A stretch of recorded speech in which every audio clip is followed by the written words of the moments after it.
হুম আসলাম এখন মাঠের পানের ক্ষেত দেখতে। পান এখান থেকে হারভেস্ট করা হয়ে গিয়েছে, এখন শুধু পানের ডাটা পড়ে আছে দেখতে পাচ্ছেন। কিছুদিন আগেও এইসব গাছগুলোতে অনেক পান ছিল, এখন আর পান নাই। এগুলো সব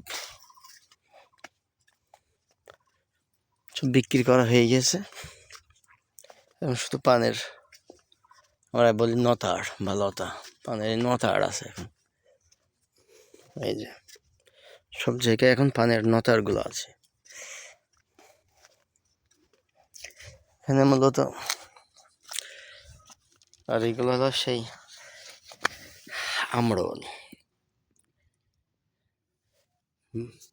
পানের সারির মাঝখানে এই ধরনের এখন আমরল আগাছা বেঁধে গেছে প্রচুর পরিমাণে।